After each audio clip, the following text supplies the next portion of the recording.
할렐루야. 아멘. 한 주간의 그 모든 삶의 자리에서도 우리 가정을 위해서, 또한 우리 자녀들을 위해서, 그리고 일터를 위해서 수고하며 애쓰시다가 이 중간 수요일 밤에 다 함께 기도의 자리, 말씀의 자리로 오신 모든 분들을 축복하고 환영합니다. 오늘도 우리 모두가 말씀을 통해서 우리 영혼 가운데 하나님의 크신 위로와 세임이 부어지는 놀라운 은혜가 임하길 간절히 소망합니다. 저희는 현재 수요일마다 제가 말씀을 전할 때마다 사도행전에 숨겨진 보석과 같은 인물들을 함께 만나보고 있습니다. 하나님의 그 위대한 구원 역사라는 거대한 그 무대 위에서 비록 베드로와 바울과 같은 그런 화려한 스포트라이트를 받는 주연은 아니었지만 그 누구보다도 그 자리에서 묵묵히 함께 신앙을 지켰던, 기독교 역사의 물줄기를 바꾸어 놓았던 그 거룩한 조연들에 대해서 함께 발자취를 따라가고 있었습니다. 여러분, 우리가 아무리 예배의 자리에서 말씀을 잘 듣는다고 할지라도 조금만 지나면 그 말씀을 잊어버리는 연약한 존재가 아닙니까? 그래서 오늘 이 새로운 인물을 함께 알아보기 전에 지난 시간, 그 2주간 지나갔던 그 복습의 시간을 잠시 갖도록 하겠습니다. 첫 번째 시간에 만났던 우리 숨겨진 거룩한 조연이 누구였습니까? 바로 바나바였습니다. 앞으로 읽어도 바나바, 뒤로 읽어도 바나바. 위로의 사람 바나바였죠. 여러분, 바나바의 위로는 어떤 위로였습니까? 그냥 단지 말로만 힘내세요 하는 그런 얕은 동정심이 아니라, 바나바는 자신의 가장 소중한 밭을 팔아서 기꺼이 사도들 앞에 내놓는 그런 실제적인 헌신의 사람이었습니다. 그리고 또한 예루살렘 교회가 두려워하며 외면하던 그 원수의 그 사울을 향해서 자신의 목숨과 평판을 다 걸고 보증인이 되어줬습니다. 손을 꽉 잡아주었죠. 에필라 보메노스라고 외웠습니다. 그만큼 책임감 있게 그 사울을 보증해줬던 위로자였습니다. 그리고 마지막으로 무엇이었습니까? 무대 뒤로 사라지는 겸손한 조연. 결국 바울을 역사의 주인공으로 세우고 자신은 기꺼이 무대 뒤로 사라져버렸던 겸손한 조연, 위로의 바나바였습니다. 이번엔 지난 시간에 알아봤던 두 번째 인물, 순종의 사람 빌립 함께 복습해 보겠습니다. 예루살렘에서 쫓겨나서 사마리아 땅까지 내려갔던 빌립은 그곳에서도 대부흥을 일궈냈습니다. 그 놀라운 성공의 한복판에서 성령님은 아무것도 없는 갑자기 텅 빈 그 사막의 길, 가사 광야로 내쫓으셨습니다. 그때 당시는 납득할 수가 없었던 명령이었죠. 하지만 빌립은 어떻게 했습니까? 그 어떤 계산도 없이 곧바로라는 그 접속사가 그 앞에 숨어져 있었다고 했었죠. 그 즉시 바로 순종했습니다. 그리고 텅 빈 사막에서 이방인 내시를 만났는데 그곳에서도 절망하지 않고 이두, 보라, 놀랍다, 이렇게 남다른 하나님의 시선을 갖고 경탄하였습니다. 또한 마지막으로 그는 그 마음을 깨닫자마자 그 경비병이 있었음에도 불구하고 그 마차를 향해 목숨을 걸고 달려갔습니다. 프로스테레코, 전력 질주를 하는 그런 열심, 담대함이 있었다는 것이죠. 우리는 지난 시간 한 치 앞도 보이지 않는 그 제가 한번 예화를 들었던 강화도의 그 짙은 안개 속에서 내비게이션의 경로 재탐색 일화를 나누었었습니다. 그러면서 진짜 순종이란 무엇이냐, 내 뜻대로 길이 열리지 않고 벼랑 끝으로 내몰리는 그런 우리의 인생이 하향 곡선일지라도 우리의 인생을 쥐고 그 지도를 지고 계신 분이 바로 우리 하나님임을 믿으면서 언제나 나를 선한 길로 재탐색해 주시는 아버지를 굳게 신뢰하는 것이야말로 참된 순종이다라고 나눴습니다. 그렇다면 오늘 본문은 우리를 또 어떤 은혜의 자리로 안내하고 있을까요? 지난주 빌립의 순종이 텅 빈 그 광야라는 그 척박한 장소와 환경을 묵묵히 받아들이는 순종이었다면, 오늘 우리가 살펴볼 말씀은 우리의 힘으로는 도저히 용서할 수도 없고 용납할 수도 없는 그 장소가 아니라 사람을 품어내는 순종이라고 할 수 있겠습니다. 그리고 그 원수를 찾아가기 위해서 세상의 한복판으로 나와서 그 신앙을 당당히 드러내는 거룩한 용기의 자리로 우리를 모두를 초대하고 있습니다.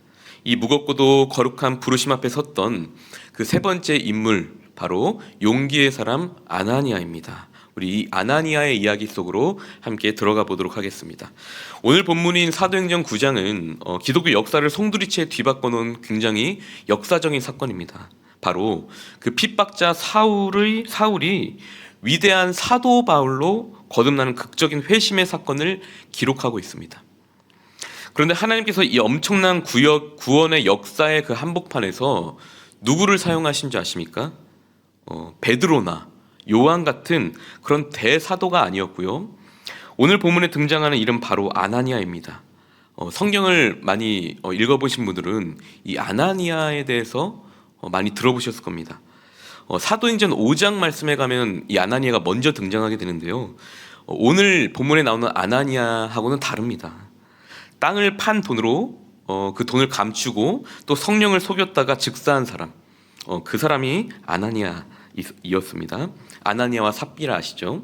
그리고 사도행전 23장에 가보면요, 바울의 입을 치라고 명령하였던 악독한 대제사장이 또 나옵니다. 그 아나니아도 오늘 아나니아하고는 다른 사람입니다. 우리가 헷갈리면 안 됩니다. 하지만 오늘 본문 아나니아는요, 그들과 전혀 다른 이름만 같은 그런 신실한 제자였다라는 사실입니다. 오늘 본문 10절 함께 보도록 하겠습니다. 이 10절에서는요, 이 아나니아에 대해서 그렇게 길게 설명하고 있지 않습니다. 그때에 다메섹에 아나니아라는 제자가 있더니 주께서 환상 중에 불러 이르시되 아나니아야 하시거늘 대답하되 주여 내가 여기 있나이다 하니. 보시면 그를 그저 다메섹에 있는 어떤 제자라고만 짧게 소개하고 있습니다. 예루살렘의 어떤 유명한 직분자도 아니었고요, 또 스포트라이트를 받는 그런 주연도 아니었습니다. 그저 박해를 피해 다메섹에 숨어 있었던 평범한 그리스도인에 불과했습니다. 그런데 사도 바울이 훗날 22장에 가서 이 아나니아를 회상하면서 어떻게 증언하게 되냐면요, 22장 12절 말씀을 함께 보겠습니다. 율법에 따라 경건한 사람으로 거기 사는 모든 유대인들에게 칭찬을 듣는 아나니아라 하는 이가. 율법에 따라 경건한 사람으로 지내던 이 아나니아를 결국 모든 유대인들이 칭찬을 했다라고 22장 12절에 나중에 사도 바울이 증언하게 됩니다. 여러분, 이렇게 비록 화려한 타이틀은 없었지만 아나니아는 자신이 머무는 그 다메섹의 삶의 현장에서 주변 모든 사람에게 칭찬을 받을 만큼 정말 신실하게 살아냈던 진짜 그리스도인이었다라는 것입니다. 아까 10절 말씀에서도 보았듯이 아나니아는 진짜 그리스도인이었습니다. 주님의 그 환상 중에 부르시자 그는 1초의 망설임 없이 어떻게 했습니까? 주여 내가 여기 있습니다 라고 대답했던 것처럼 평소 일상 속에서도 주님과 늘 대화하면서 주님과 소통하면서 깊이 교제했다는 것입니다. 그렇게 하지 않았다면요, 이렇게 즉각적인 반응이 나올 수 없었겠죠. 하나님은 바로 비록 화려한 타이틀은 아니었지만 자신의 그 묵묵한 자리에서 늘 하나님과 교제하면서 그렇게 하나님과 소통했던 그 사람을 조연으로 캐스팅하게 된 것입니다. 그런데 여러분, 이렇게 경건하게 살아가던 이 아나니아에게 어느 날 청천벽력 같은 하나님의 명령이 떨어집니다. 당시 다메섹의 그리스도인들에게 이 사울이라는 사람은 굉장히 공포 그 자체였습니다. 스데반 집사를 돌로 쳐 죽이고 정말 남녀를 가리지 않고 집집마다 쳐들어가서 교인들을 감옥에 넣었던 그런 사람이 바울이었습니다. 우는 아이들도 사울이 온다라고 하면요, 정말 울음을 뚝뚝 그칠 정도로 굉장히 무서운 사람이었습니다. 그런데 그런 사울이 대제사장의 체포 영장을 들고 다메섹까지 쫓아오고 있다는 그 소문이 그 다메섹에 퍼지게 된 것이죠. 다메섹의 성도들은 행여나 잡힐까 문을 굳게 걸어 잠그고 숨죽이고 있었습니다. 그런데 그 공포의 한복판에서 주님이 아나니아에게 나타나서 뭐라고 명령하십니까? 11절입니다. 주께서 이르되 일어나 직가라는 거리로 가서 유다의 집에서 5 사울이라는 사람을 찾으라. 그가 기도하는 중이니라. 사울이라는 사람을 찾으라고 명령이 내려진 겁니다. 여러분, 이게 말이 됩니까? 현재 사울이 누구를 잡으러 왔습니까? 바로 아나니아와 같은 사람들, 아나니아 자신과 또 그곳의 교인들을 잡아 죽이려 오던 사람이었습니다. 그런데 피신이라고 숨겨주시진 못할 망정 오히려 그에게 가라, 호랑이 굴로 들어가라 라고 하나님께서 말씀하고 계신 것입니다. 우리 이성으로는 도무지 납득할 수 없는, 절대 만나서는 안 될 그 원수와의 만남을 주님이 지금 강권적으로 밀어붙이고 계신 것입니다. 하지만 이 무서운 명령 앞에 아나니아가 보여준 그 순종의 발걸음 속에는 우리가 미처 알지 못했던 그 세 가지 엄청난 영적 파격과 영적 은혜가 비밀로 숨겨져 있습니다. 오늘 이 세 가지 영적 파격과 비밀을 함께 살펴보기를 소망합니다. 먼저 아나니아가 직면했던 첫 번째 파격은요, 은밀한 은신처가 아닌 세상의 한복판에서 나아갔다는 것입니다. 직가라는 동네를 향해서 나아갔다는 것이죠. 이 현장에 무게 있습니다. 주님은 아나니아에게 직가라 하는 거리로 가라라고 명령하셨죠. 우리가 여기서 한번 생각해 볼 것이 무엇이냐면요, 사울이 눈이 멀어서 쫓겨난 그 신세가 되었으니 분명히 다메섹의 아주 드문 곳, 인적 드문 어두컴컴한 뒷골목이나 또한 허름한 창고 같은 곳에 은신해 있을 것이다 라고 생각할 때가 많다는 것이죠. 하지만 여러분, 여기서 우리가 주목해야 될 첫 번째 포인트가요, 이 직가라는 동네는요, 당시 로마 시대로 치면 라틴어로 비아 렉타라고 불렀던 곳인데요, 이곳은 음침하고 어두웠던 그런 뒷골목이 아니라 오히려 당시 거대한 상업의 도시였던 다메섹을 동서로 완벽하게 관통하는 길이었습니다. 도로의 폭이 자그마치 15m였고 또 길이가 1.5km에 달하는 최고급 로마식 중앙대로였습니다. 도로 양옆으로는 거대한 기둥들이 막 세워져 있었고요, 최고급 상정들이 질비하게 늘어선 지금으로 치면은 서울 한복판, 강남이나 명동이라고 할 수 있습니다. 이것은 무엇을 의미합니까? 하나님은 지금 아나니아에게 밤에 몰래 너가 남들의 눈을 피해서 은밀히 사울을 돕고 오라고 하신 것이 아니라 다메섹의 모든 사람의 시선이 집중되는 가장 밝고 정말 번화가인 그 공개된 장소 한복판으로 당당히 걸어 들어가라는 명령입니다. 사울이 머물던 그 화려한 대로변의 저택 주변에는요, 사울을 호위하던 정말 사나운 경호병들도 있었을 것이고요, 유대교의 군병들도 있었을 것입니다. 눈에 불을 켜고 삼엄하게 지키고 있었던 그 경비들을 향해서 당당하게 걸어가라는 것이었죠. 박해를 피해 몰래 숨어 지내던 아나니아가 대낮에 그 화려한 직가를 걸어가 사울의 집 문을 여러분 두드린다라는 것은, 보십시오, 내가 그리스도인입니다, 내가 바로 당신들이 잡으러 온 예수 믿는 사람입니다, 그렇게 담대하게 선포하며 걸어가는 믿음의 행위라는 것입니다. 어떻게 보면 우리의 시선 보면 목숨을 걸고 순교 현장으로 나아가는 그런 목숨을 건 행위라고 할 수 있겠죠. 사랑하는 성도 여러분, 아나니아가 박해를 피해 숨어 있던 집은요, 철저히 자기를 보호할 수 있는 나만의 안전지대였습니다. 반대로 사울이 있는 저 화려한 대로변 직가, 우리가 함께 알아본 직가라는 동네는요, 자칫하면 또다시 상처받고 찢겨질 그런 가장 두려운 장소였다는 것입니다. 우리에게도 이런 은신처가 하나씩은 있지 않습니까? 내게 깊이 상처를 준 사람, 쳐다보기도 싫은 그 사울과 마주치는 것이 너무나도 두렵고 피곤해서 정말로 우리는 철저하게 마음의 문을 굳게 걸어 잠그고 날마다 나만의 그 안전한 은신처로 숨어버릴 때가 참 많습니다. 직장에서도 마찬가지고요, 또 교회 안에서도 마찬가지고요, 또 심지어 한 지붕 안에 사는 가족들과도 마음의 문을 꽁꽁 닫은 채 대화를 단절해 버릴 수도 있습니다. 그 안에는 내가 먼저 다가가다가 또 상처받으면 어떡하지? 내 자존심은 어떡하지? 이러한 마음이 깔려 있다는 것입니다. 그러나 여러분, 진짜 용기가 무엇인지 우리가 함께 생각해 보길 소망합니다. 평생 내 감정의 그 안전지대에 꽁꽁 숨어서 그 사람들을 회피하고 외면하며 사는 것은 결코 용기가 아닙니다. 하나님께서 원하시는 것이 아니죠. 주님이 가라 하시면 내가 또 거절당하고 상처받을지라도 그런 것들을 다 각오하고 내 자존심 하나 무너질 각오를 하고 굳게 닫아둔 마음의 문을 열고 그 사람이 있는 세상 한복판 직가로 당당히 나아가 정면으로 마주하는 것이 오늘 말씀을 통해서 진짜 말하고 싶은 용기라는 것입니다. 회피와 진짜 참된 용기가 무엇입니까? 첫 번째입니다. 회피와 단절이라는 그 핑계 은신처를 떠나서 정말 우리가 십자가를 품고 그 두려움 관계의 한복판으로 걸어 들어가는 것, 정면 돌파하는 것, 이것이 바로 아나니아가 보여준 첫 번째 참된 용기였습니다. 그럼 두 번째 용기는 무엇이었을까요? 바로 무명이었던 평신도가 대제사장의 권위를 뒤집은 축복, 안수였습니다. 두 번째로 우리가 주목해야 될 은혜가 바로 이 권위를 뒤집은 이 아나니아의 용기 있는 담대함, 축복, 안수였다는 것입니다. 내용으로 다시 한번 돌아가 보겠습니다. 정말 이 바들바들 떨리는 다리로 기어이 집가에 도착한 아나니아입니다. 정말 삼엄한 경비를 뚫고 굳게 닫힌 유다의 집 방문을 열게 되었습니다.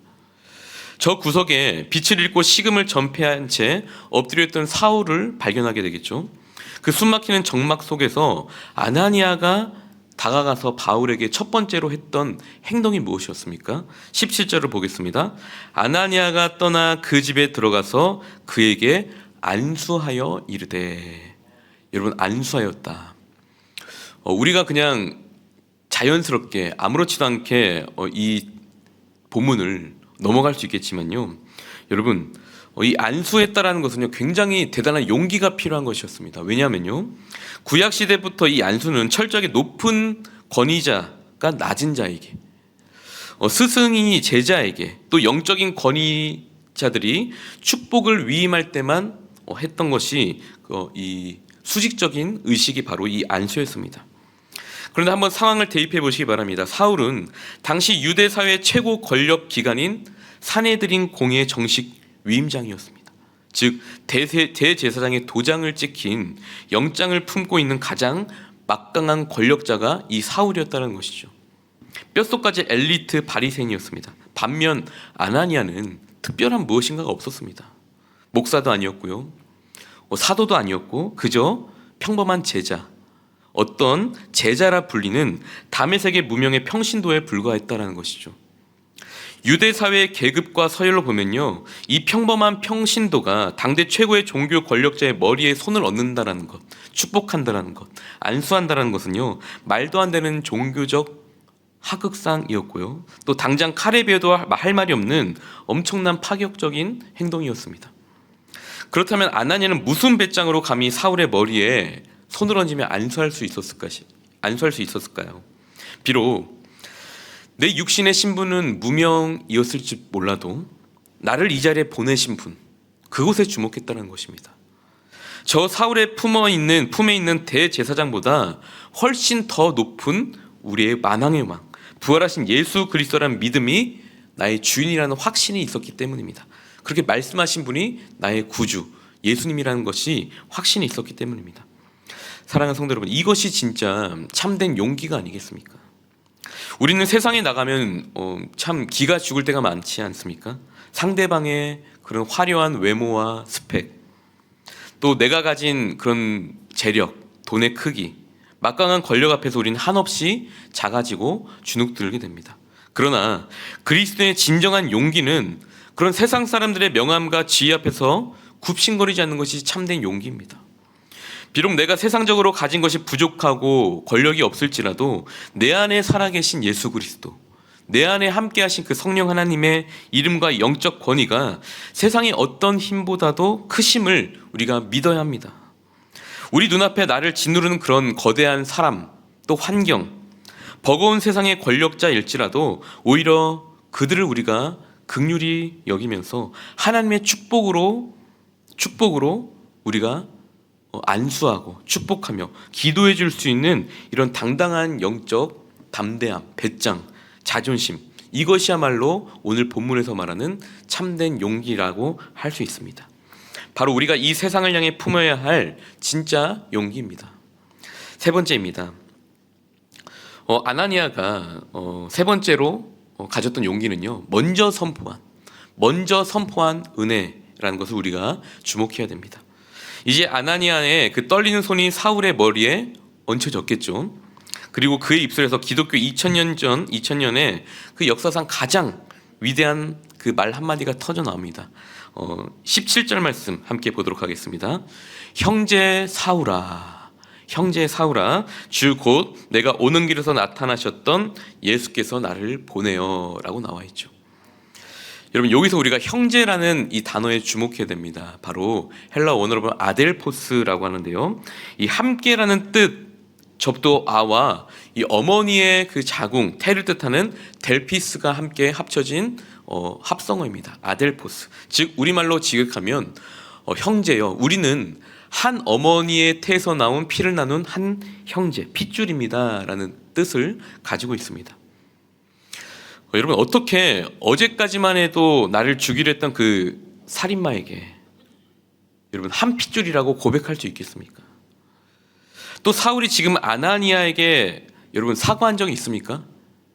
절대 없습니다. 아나니아님, 제가 예루살렘에서는 스데반을 죽이고 당신들을 핍박해서 정말 미안했습니다. 제가 예수님 만나보니 제가 틀렸었습니다. 저를 용서해 주시옵소서. 이렇게 회개하는 장면이 하나도 없습니다. 그저 형제 사울이요, 묻고 따지지도 않고 그냥 먼저 다가가서 우리는 예수님의 피로 맺어진 한 형제입니다, 아델포스입니다 라는 은혜를 먼저 선포해 버린 것이었습니다. 여러분, 보통 우리는 언제 다른 사람을 용서하고 사랑합니까? 나에게 상처 준 사람이 있다면 그 사람이 적어도 나에게 사과를 하거나 눈물을 흘리고 정말 무릎을 꿇었을 때, 내가 정말 잘못했습니다, 한 번만 용서해 주십시오, 이렇게 용서를 구할 때 우리는 그 사람들을 용서하지 않습니까? 이것은 사실 가만히 생각해 보면 세상 사람들도 누구나 할 수 있는 수준의 용서입니다. 그러나 여러분, 우리가 하나님께 구원받고 은혜를 누릴 때는요, 우리가 다 자격을 갖추고 사과해서 우리가 그 은혜를 누렸습니까? 아닙니다. 우리도 여전히 죄인이었을 때, 우리가 여전히 하나님과 원수되어 등 돌리고 있을 때 주님이 먼저 우리를 찾아오지 않으셨습니까? 그리고 십자가로 일방적으로 먼저 용서를 부어주지 않으셨습니까? 그러니 진짜 거룩한 용기는, 참된 용기는 상대방이 변하기를 바라고 좀 팔짱을 낀 채 기다리고 있는 것이 용기가 아닙니다. 상대가 아직 영적인 흑암 중에 있다 할지라도, 여전히 기고만장하여 내게 자존심 세우며 사과 한마디 하지 않을지라도 우리가 그것을 기다리지 않고 내가 먼저 다가가서 문을 여는 그런 내가 당신의 형제입니다, 아델포스입니다, 그 관계의 문을 열어 젖히는 주도적인 사랑이 참된 용기입니다. 바로 이 아나니아의 일방적인 은혜의 선포가 있었기 때문에 사울의 눈에서 비늘이 벗겨지고 기독교의 역사를 바꾼 바울이 탄생할 수 있었던 것입니다. 사랑하는 성도 여러분, 오늘 우리는 이 아나니아의 용기, 이 떨리는 발걸음을 통해서 기독교의 참된 용기가 무엇인지 다시 한번 살펴보게 되었습니다. 세상이 말하는 용기는 나는 두렵지 않다, 나는 용기가 있다, 나는 이길 수 있다, 이렇게 외치는 만용이나 자기 체면일지 모르겠습니다. 하지만 성경이 말하는 참된 용기는 무엇입니까? 오늘 본문을 근거해서 참된 용기는 이것입니다. 바로 내 안에 요동치는 그런 두려움이 있다 할지라도 그 두려움과 혈기를 우리가 십자가 앞에 다, 하나님의 말씀 앞에 다 복종시키고 하나님의 마음으로 그 상대방을 끝까지 품어내는 사랑, 그것이야말로 참된 용기다라고 우리가 정리할 수 있겠습니다.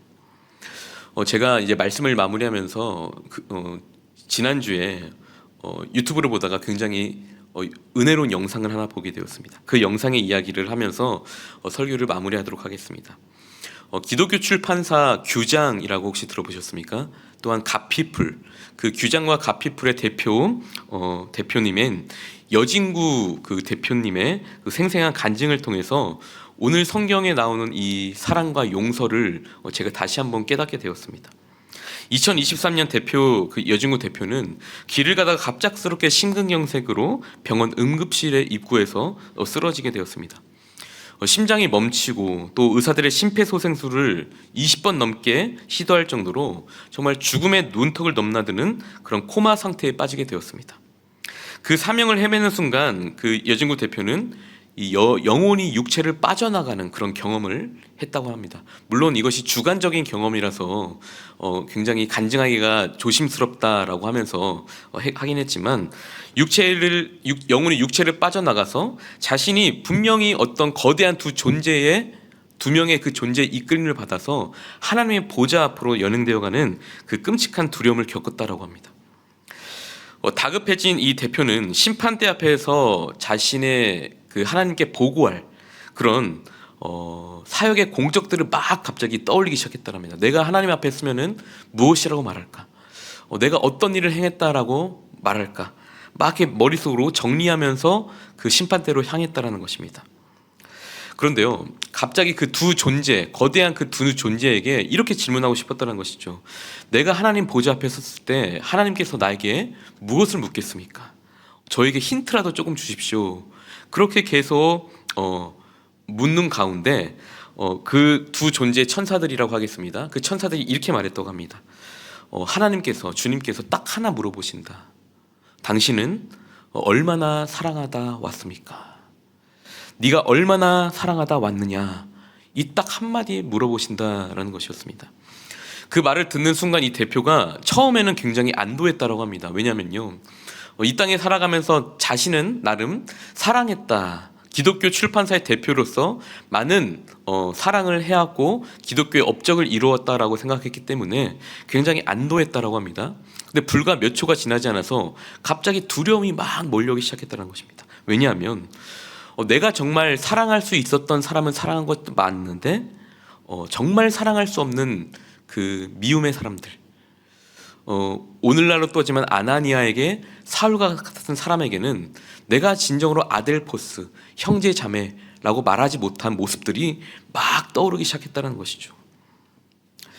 마치 내게 먼저 다가와 사과하기 전에는 결코 나의 형제로 불러주지 않는 이런 연약한 모습들이 막 떠오르기 시작하면서 그때 대표가 살려달라고 요동치면서 막 발버둥을 쳤고 그 순간 기적적으로 눈을 뜨게 됐다라는 간증이었습니다. 그리고 그 이후에 그 대표의 삶이 어떻게 바뀌었냐, 정말 나는 하나님의 은혜로 덤을 얻은 인생이다 라고 고백하면서 매 순간마다 모든 것에 그 사랑을 더하면서 미움의 대상을 향해서도 내가 품어야 될 사랑이다 라고 하면서 하나님의 그런 뻔뻔한 그 은혜를 입은 자로서 그 은혜와 사랑을 오히려 전하며 살아가는 사람이 되었다라고 고백하였습니다. 여러분, 참된 용기가 무엇입니까? 우리 마음에 드는 사람만 골라서 사랑하는 것은 참된 용기가 아닙니다. 진짜 용기는, 참된 용기는 내게 깊은 상처를 준 사람이라 할지라도, 원수라고 할지라도 도무지 쳐다보기 싫은 저 사울 같은 사람을 향해 하나님의 마음을 빌려 형제여, 자매여, 아델포스 하면서 먼저 손을 내미는 사랑입니다. 이 사랑이 바로 주님이 우리에게 원하시는 참된 용기입니다. 말씀을 맺습니다. 여러분, 우리 시대에 더 이상 그 사도 바울과 같은 위대한 영적 거인이 나오지 않는 이유가 무엇일까요? 하나님의 능력이 약해져서도 아니고 또한 복음의 위력이 시효돼서도 아닙니다. 아직 덜 다듬어지고 껄끄러운 원수 같은 사울에게, 오히려 그 사울에게 먼저 찾아가 손을 내밀고 그를 끝까지 믿어주는 오늘 시대의 아나니아가 없어서는 아닐까요? 우리가 훗날 주님 앞에 서는 날 우리도 주님께서 우리에게 이렇게 물어보실 것입니다. 너는 어떻게 살다 왔니? 그때 우리가 이렇게 대답하길 소망합니다. 정말로 하나님께서 주신 그 용기로 말미암아 끝까지 사랑하다 왔습니다. 우리가 내 먼저 직가로 나아가라, 내가 먼저 상처 입은 손으로 안수하고 내게 먼저 그 형제를 불러달라고 했을 때 그 사랑으로 나아가는 우리 모두가 되기를 소망합니다. 물론 우리의 힘으로 절대 안 될 줄 압니다. 우리의 옆에 얼마나 그 원수 같은 사람들이 많습니까?